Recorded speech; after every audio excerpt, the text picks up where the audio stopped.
quelqu'un qui dit une bracha pour t'acquitter. C'est pas ça dont il s'agit. C'est pas quelqu'un qui récite le Birkat Amazon pour t'acquitter. C'est quoi, regardez, c'est quoi le cas? Beshelo achal imael. Le répondant là dont on parle, c'est quelqu'un qui n'a pas mangé avec eux. Ah, vous avez compris?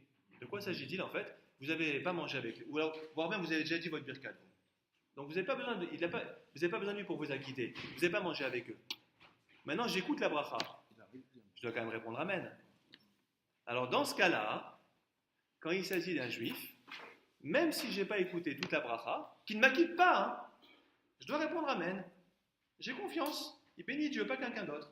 Ah, le QT1 qui dit une bracha, pas pour m'acquitter, mais j'ai écouté la fin de la bracha, qui me dit qu'au début il a béni l'Éternel, peut-être qu'il a béni ces pigeons en argile qui étaient de la divinité. Je ne réponds pas amen, vous avez compris? Il y a un doute. Je ne vais pas dire amen. Amen, alors en même temps j'en profite, ça veut dire quoi amen? Je crois. Je suis d'accord. Non, mais d'accord, c'est bien ce que vous dites, mais la traduction en un mot. En un mot, pas un discours. Emouna, ça veut dire Emouna. Emouna, et c'est quoi Emouna? Oui, Je crois, la foi. Emouna, ça veut dire... La foi. Alors c'est bien, c'est intéressant parce que tout le monde traduit mal le mot Emouna. Emouna, ça ne veut pas dire la foi. Du tout. En tout cas, pas foi au sens de croire que Dieu existe, mais plutôt croire en Dieu, c'est croire que, ça veut dire, vous avez dit, c'est la confiance. En fait, la vraie étymologie de Emouna, je vous explique, c'est un peu comme bitachon d'ailleurs aussi, c'est un synonyme, c'est avoir confiance. C'est-à-dire qu'en fait, les Juifs ne croient pas en Dieu, ils ont confiance en Dieu, c'est quand même ça. Ouais. C'est beau. Ah ouais, c'est très beau. Dans la Bible, quand vous prenez votre Bible, allez voir les occurrences de Emouna. En général, ça veut toujours dire avoir confiance, pas croire. D'ailleurs, c'est pour ça qu'il y a certains, un peu de manière provocateur, vous disent qu'il n'y a pas de commandement de croire en Dieu, en l'existence de Dieu. Ce qui n'est pas faux. Dans les 10 commandements, il n'y a pas écrit tu croiras que j'existe. C'est je suis l'Éternel ton Dieu qui t'a fait sortir d'Égypte. C'est pas écrit tu croiras que je suis. Il n'y a pas ça. En vérité, c'est parce que c'est une sorte de postulat. C'est évident que. C'est la base de tout. D'ailleurs, seulement une évidence qu'il y a même une discussion entre Rambam très connu, très célèbre, entre Maïmonide et Nachmanides. Est-ce que le fait de croire que Dieu existe, c'est une mitzvah ou pas? Est-ce que ça fait partie des 613 commandements? C'est une vraie question. Rambam pense que oui. Nachmanides dit pas du tout. C'est une évidence. Parce que tout le reste découle de ça. Donc pas la peine de donner une mitzvah. C'est pas une mitzvah, c'est un présupposé, une sorte de philosophie générale, de cadre général. C'est intéressant la discussion. Est-ce que croire en Dieu est une mitzvah ou pas? Certains disent pas du tout. C'est une évidence. Et dans la Torah, on aurait beaucoup de mal à trouver une mitzvah de croire en Dieu. Encore une fois, parce que le mot Emouna ne veut pas dire croire en l'existence de quelque chose. Emouna, ça veut dire avoir confiance. La Emouna, c'est la confiance. Le mot évidence n'est pas évident. Alors, en vérité, Amen, ça veut dire émettre.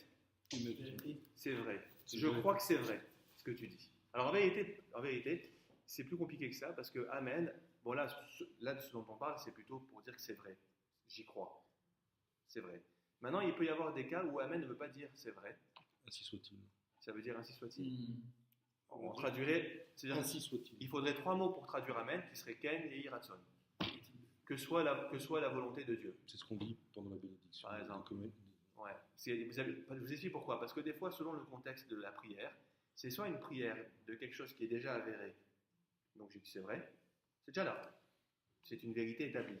Soit c'est une attente. Par exemple, le Kaddish. Pas évident que ça ne veut pas forcément dire que c'est vrai, parce qu'un Kaddish c'est au futur. Id Gadal, c'est au temps messianique. Que le nom de Dieu sera, c'est un Id Gadal, le préfixe c'est Id, ça veut dire son nom sera grandi. Et pour l'instant, tout le monde ne reconnaît pas Dieu. Donc le Amen là-bas, du Kaddish, ça voudrait dire que soit la volonté, que ça se réalise. En fait, c'est un souhait. Vous avez compris? Donc selon, et là aussi intéressant, beaucoup de gens, quand ils disent Amen, n'opèrent pas du tout le distinguo entre Emet ou Ken Yeratson, vrai ou qu'il en soit ainsi. Alors qu'en réalité, si c'est une attente et vous dites que c'est vrai, ça veut rien dire. Et l'inverse. Donc ça veut dire qu'en fait, Amen ne veut pas toujours dire la même chose. Mais globalement, il veut dire l'une de ces deux exceptions. Vous avez compris? Maintenant, on est en train d'expliquer dans la Mishnah qu'il ne s'agissait pas d'une personne qui s'acquitte, qui attend de s'acquitter par la bracha qui est récitée. Il s'agit d'une personne qui n'est pas acquittée, elle n'a pas besoin, elle n'a pas mangé avec eux.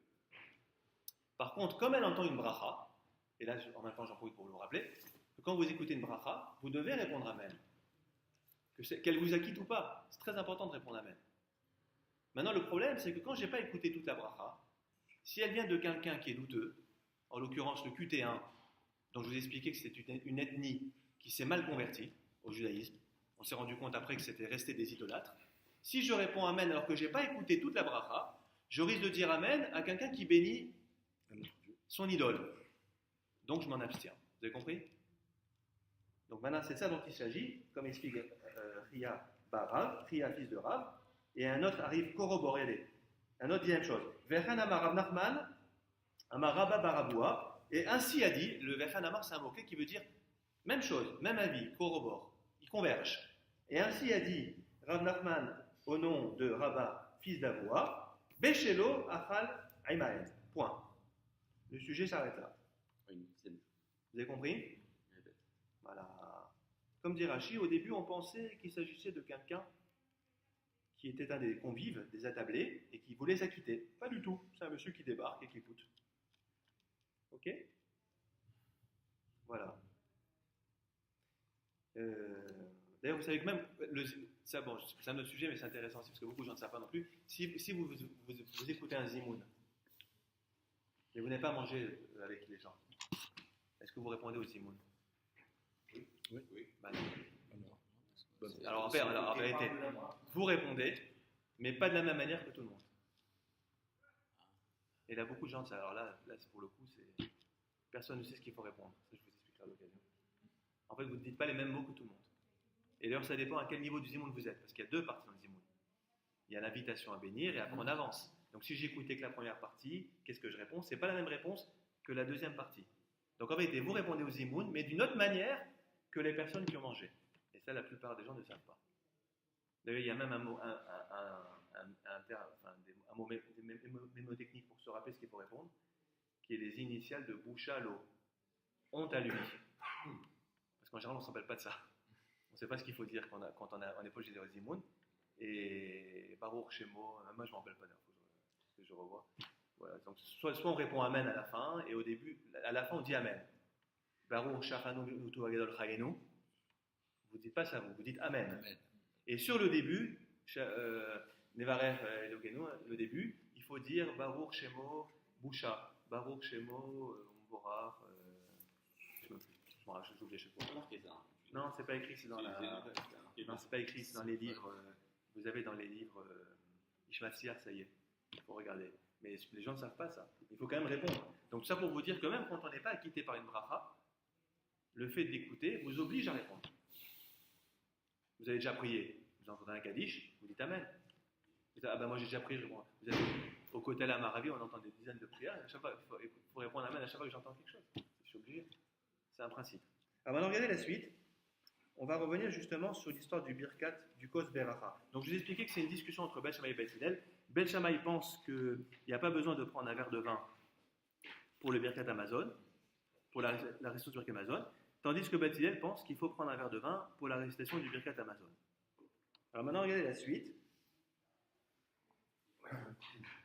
Amar Ravuna, Amarle Rav Lechia Bere, Rav a dit à Ria son fils. Combien de voix? On en profite, parce que vous vous rappelez, c'est Ria, fils de Rav, qui parlait.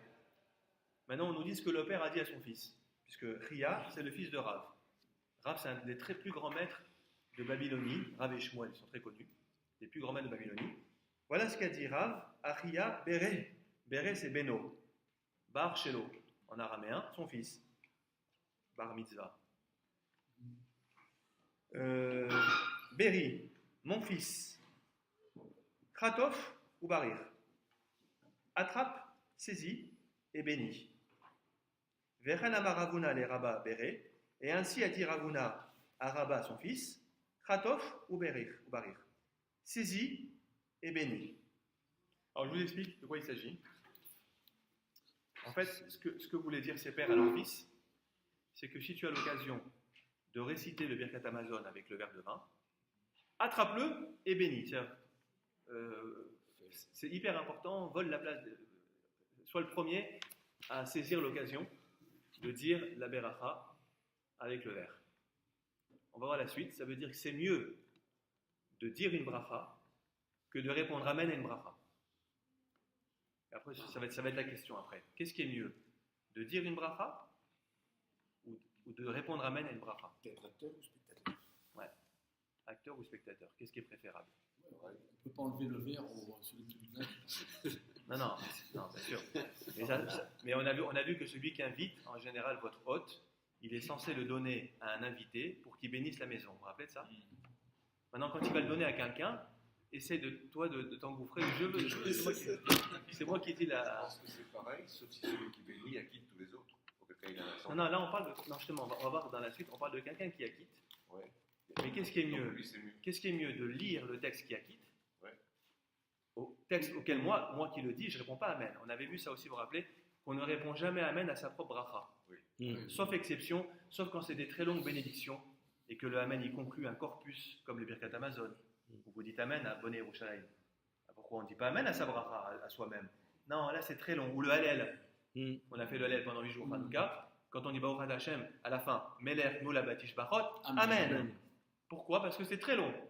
L'Aftara, là je vois beaucoup de gens qui ne savent pas, les séfarades, quand vous dites les brachot de l'Aftara, après l'Aftara, c'est très long les brachot, il faut dire Mekadesh Shabbat, amen. Moi je dis amen. Les gens disent pas amen, ils ne savent pas, la plupart. Mais normalement on doit dire amen à ses propres brachot de l'Aftara.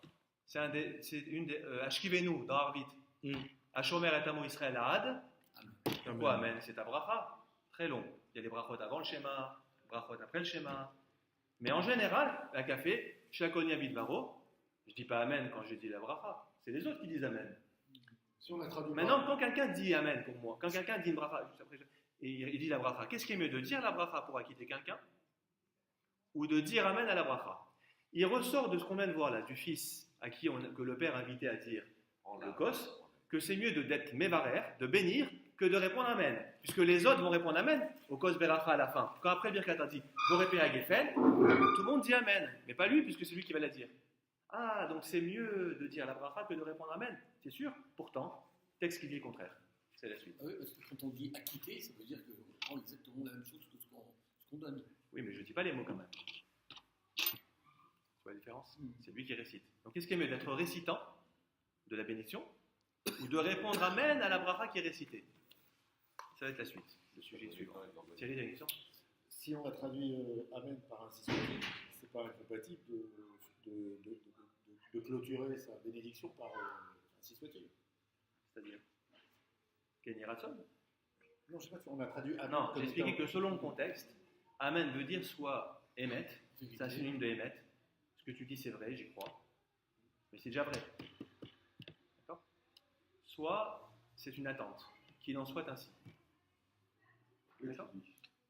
Et selon la bracha qui est récitée, c'est soit une vérité, soit une attente. Tu as compris? Tu as compris la différence?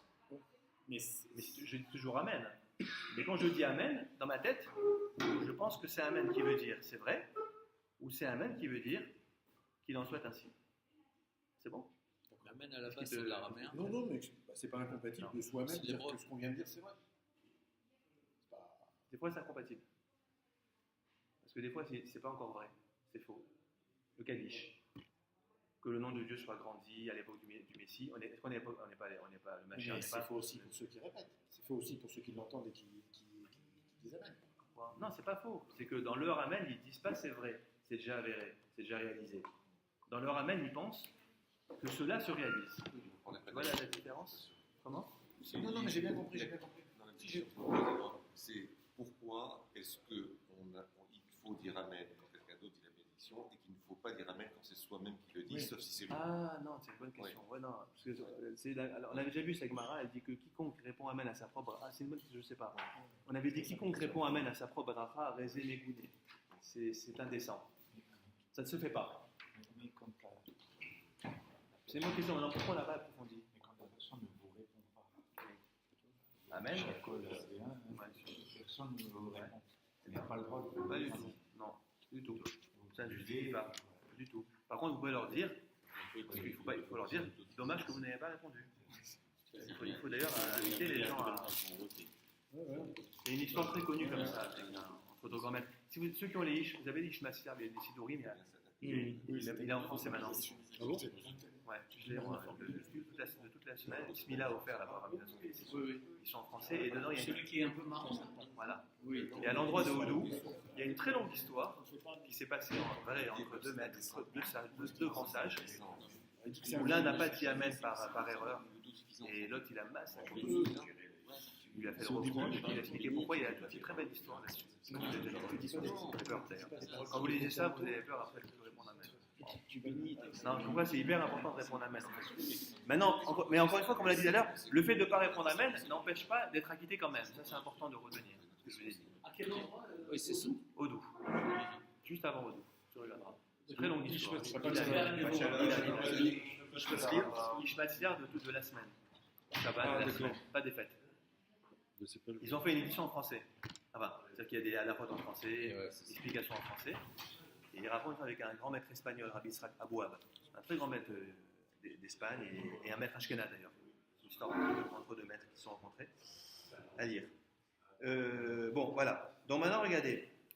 Quand ces pères invitent leurs fils à dire le Birkat Amazon, à dire la bracha du verre, enfin la bracha sur le verre du Birkat Amazon, de Koseïn, ça veut dire que pour eux, ce qui est important, c'est de dire la bracha, plus important que répondre Amen. Alors maintenant, le maître de la Gemara va dire, ah bon, t'es sûr de ça? Regardez.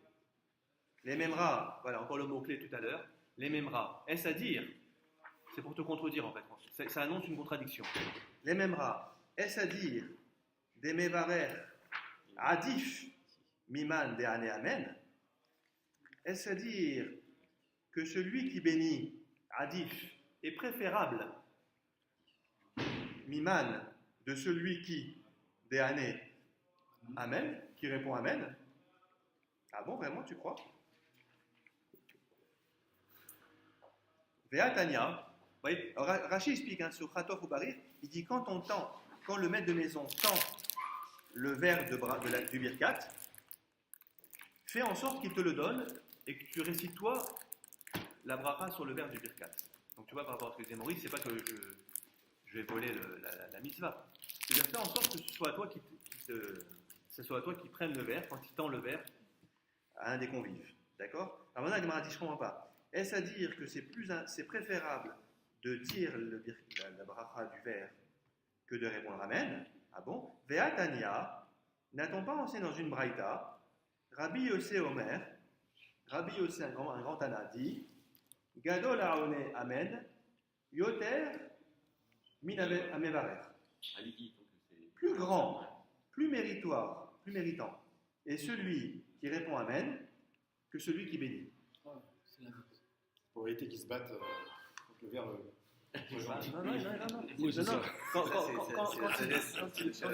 Quand il disait ça, ça veut dire que pour lui, c'est plus important de répondre Amen, avec tout ce que ça suppose comme adhésion à ce qui a été prononcé, que de prononcer la bracha elle-même.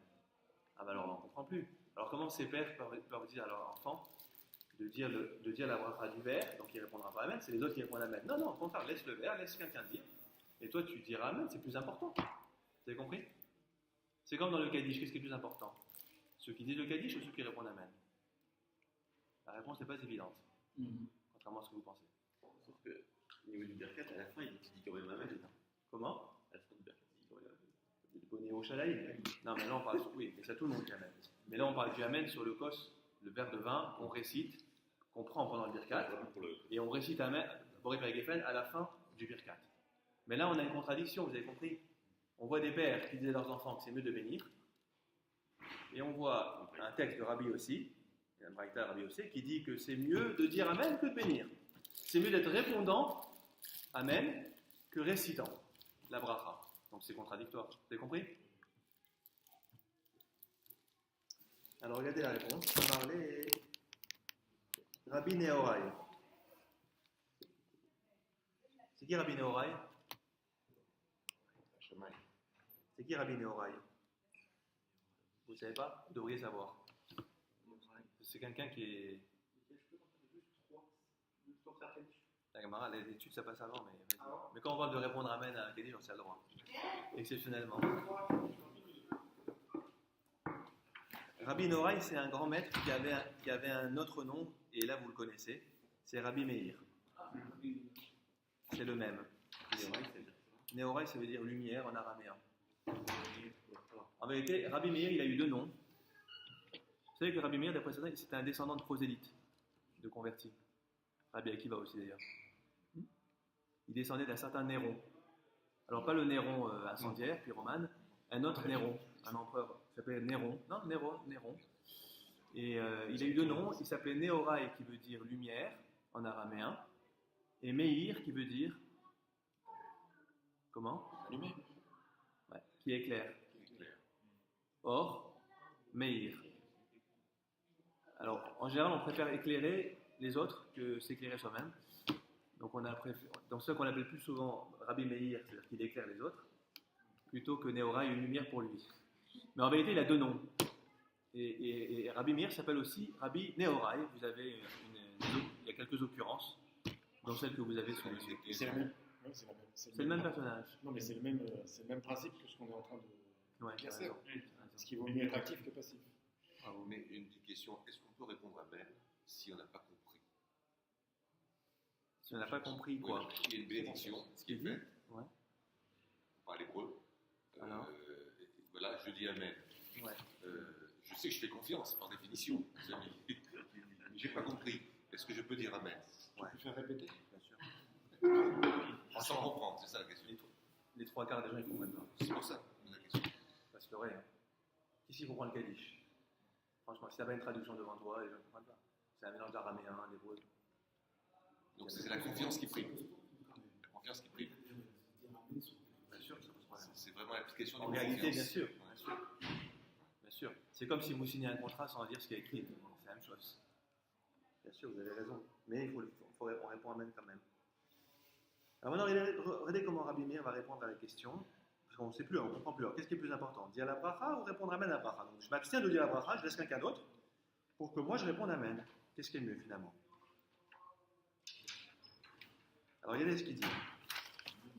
Vous l'avez? Hachamaïm.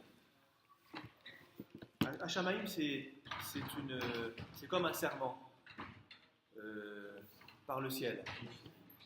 Ciel. Hachamaïm, peut-être ça vient de là. Ciel. Il y a une autre, comment on dit en français aussi? Par bleu. Par bleu. Par bleu. Ouais. À chaque fois, il y a plusieurs termes. Bleu par rapport au ciel. Je sais pas, je me demande. Donc quand il dit Hachamaïm, point d'exclamation. Hachamaïm, par les cieux. Il va répondre à Rabbi Noraï. Kenhu. C'est ainsi qu'il en est. C'est ainsi. C'est-à-dire, en fait, Rabbi Noraï va confirmer ce que dit Rabbi Yossé, à savoir que c'est mieux de répondre Amen que de dire la bracha qui justifie la réponse Amen. Pourquoi? Regardez, il apporte là il apporte une logique. C'est quoi la logique? Il dit Kenhu. Kenhu, ça veut dire c'est exact. C'est ainsi qu'il en est.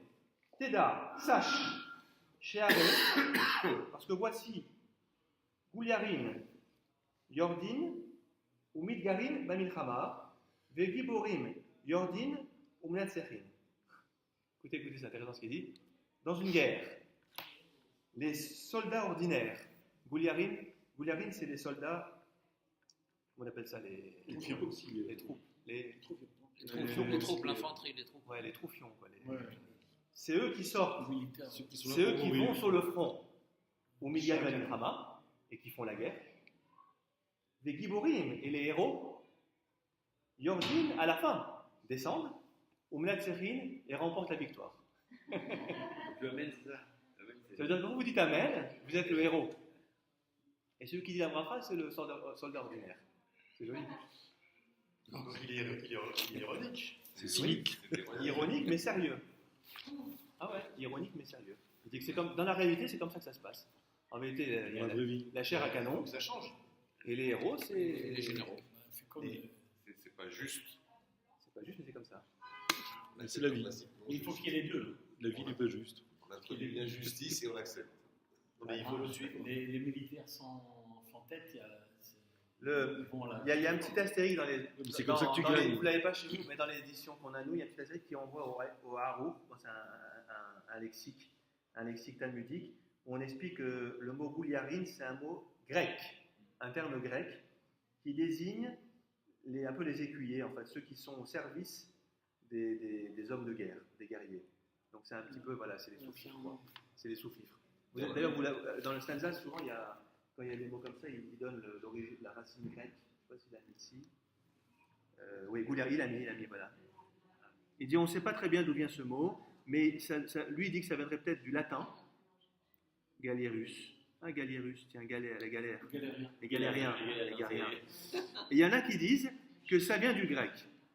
Mais en tout cas, il est dit que c'était dans les temps anciens, dans les guerres, dans les temps anciens, on envoyait des plougotes, des légions, des groupes de soldats qui devaient embêter, enfin qui devaient assaillir, harceler l'ennemi. Et après, on faisait venir les groupes puissants des légions qui allaient faire basculer qui allaient faire basculer la guerre, l'issue de la guerre.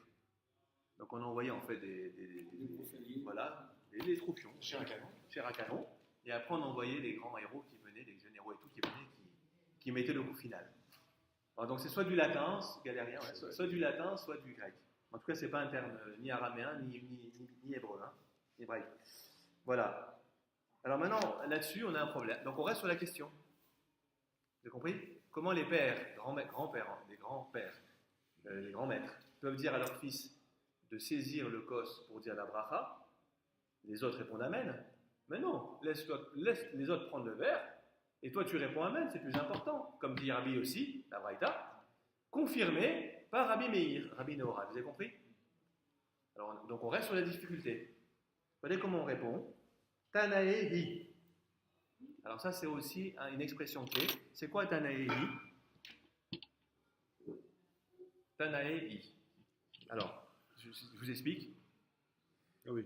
Cette contradiction que tu apportes, en vérité, donc c'est-à-dire qu'il y a une discussion, une controverse, c'est une vieille controverse qui date déjà de l'époque des Danaïm. Parce que les pères là, qui invitaient leurs fils, c'était des Amoraïm, des maîtres de la Gemara. Maintenant, la Braïta, c'est des maîtres de la Mishnah.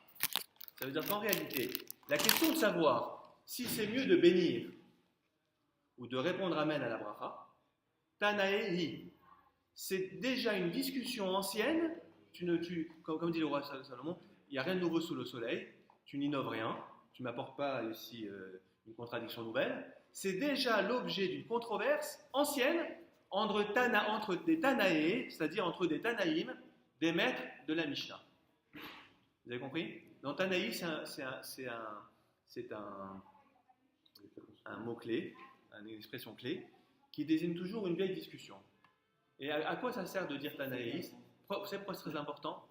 Parce que les maîtres de la Gemara, là, les pères qui disaient à leurs fils de faire ça, c'est les maîtres de la Gemara. La Braïta Rabbi aussi, c'est un maître de la Mishnah, qui les contredit. Depuis quand un maître de la Gemara peut contredire un maître de la Mishnah? Il n'a pas le droit. Vous vous rappelez, je vous ai expliqué qu'il y a un principe d'autorité des anciens par rapport aux nouveaux. Le principe est le suivant. En principe, un maître de la Gemara n'a jamais, un Amora, comme on dit, n'a jamais le droit de contredire un maître de la Mishnah. Sauf si Tanaï, ça veut dire que s'il s'appuie sur un Tana et il pense comme ce Tana, il peut contredire un autre Tana qui ne pense pas comme le même Tana, mais parce qu'il s'appuie sur ce Tana. Vous avez compris? Mais lui, directement, en tant que maître de la Gemara, dire « je ne suis pas d'accord avec ce maître de la Mishnah », va voir ailleurs, tu n'as pas le droit. Ah, mais attends.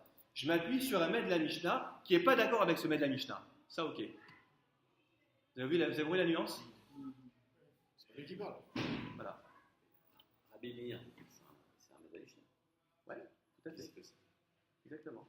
Donc ça veut dire que Rabbi Meir et Rabbi aussi, c'est des maîtres de la Mishnah qui contredisent les Amoraïm, mais les Amoraïm s'appuient sur d'autres maîtres de la Mishnah, qu'on va peut-être voir là, d'autres, qui pensent que c'est plus important d'être Mevarer que de dire Amen. Alors que Rabbi Meir, Rabbi Nehorai et Rabbi aussi, non, Amen c'est plus important. Ah, mais vous les maîtres de la Gemara, comment vous contredisez en disant à vos fils de dire la bracha et pas de répondre Amen? Non.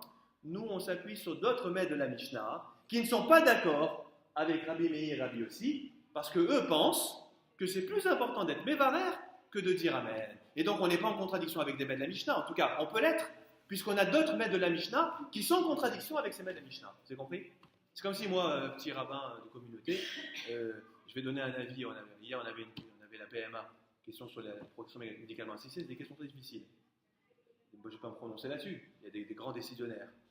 Par contre, si je dis A ou B, je vais m'appuyer sur un grand décisionnaire qui a dit dans ce cas-là, on a le droit ou pas le droit. Mais ce n'est pas moi qui dis, je m'appuie sur un grand maître. Et il y a d'autres grands maîtres qui ne sont pas d'accord. Ah, toi, rabbin isolé, tu t'opposes aux autres grands maîtres. Non, attends. Je m'oppose aux autres grands maîtres en m'appuyant sur d'autres grands maîtres qui ne sont pas d'accord avec ces grands maîtres. Vous avez compris la différence? Ça a été tranché. Bien sûr, mais c'est tranché.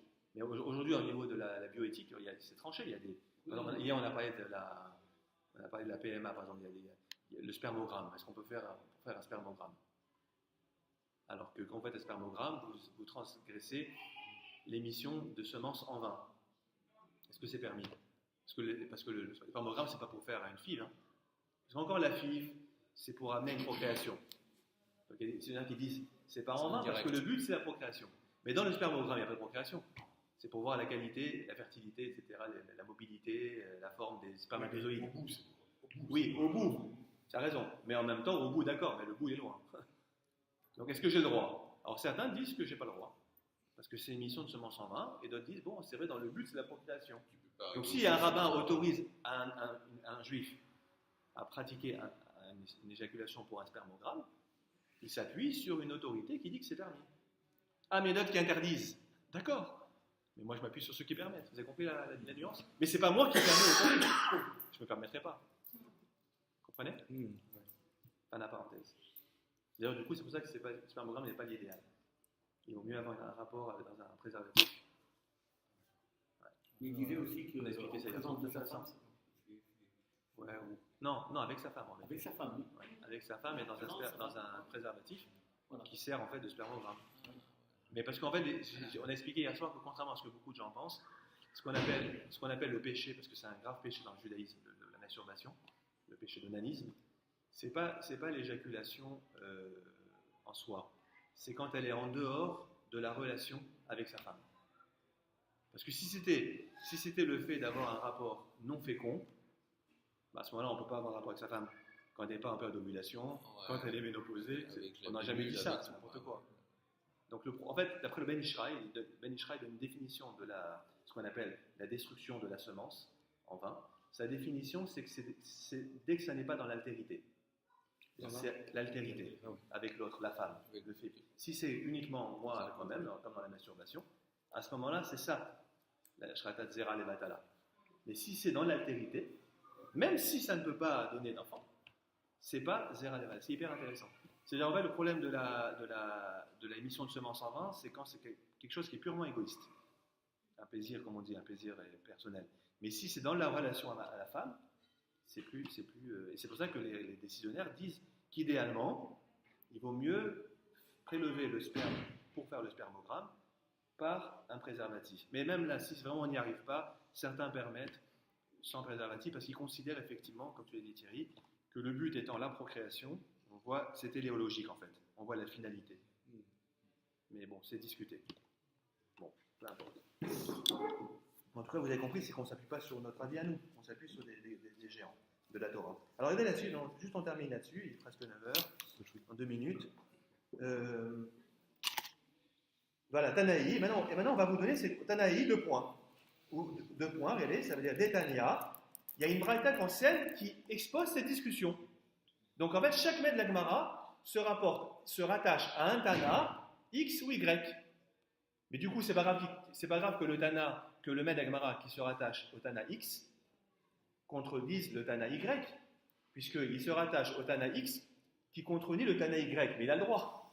Entre Tanaïm, ils peuvent se contredire. Vous avez compris? Par contre, un Amora ne peut pas contredire un Tana, sauf s'il s'appuie sur un Tana qui contredit le Tana auquel il s'oppose. C'est logique. Alors, regardez, Tanaï, il y en a un qui dit Echad amevarech, ve'echad aone, amen, bemashma. C'est-à-dire, bon, là, on ne va pas avoir le temps d'expliquer parce que ça fait référence à un verset qui se trouve dans Néhémie, où là-bas on parle de personnes qui bénissaient, d'autres qui répondaient amen. Et là-bas, on voit que les deux sont importants.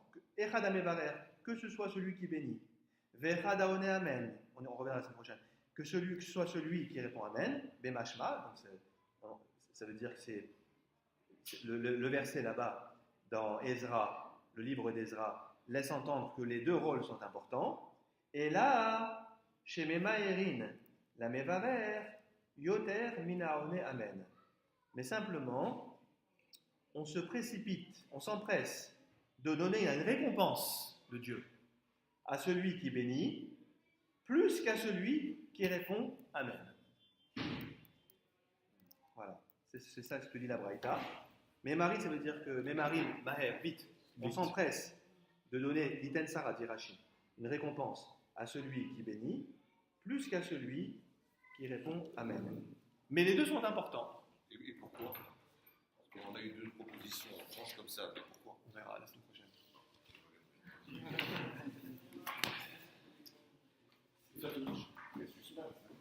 Oui. Ah oui, Hanania. On verra pourquoi. Là, c'est pas expliqué pourquoi. On verra le texte. On reverra aussi les versets dans Néhémie. Ezra et Néhémie. Rabbi Hanania Kashomer. Ah, mais on a. Du coup, c'est nous qui avons. C'est pas parce que celui qui prie peut acquitter les autres, il a un petit avantage. Hein? Celui qui prie peut acquitter les autres en plus, donc il a un petit avantage. Oui, peut-être. Et puis parce qu'il est dans l'action, il est dans la passivité. On n'est pas mignonne? Michael, tu pourrais faire une réfléchir les mains pour Béa, Roland qui se fait opérer la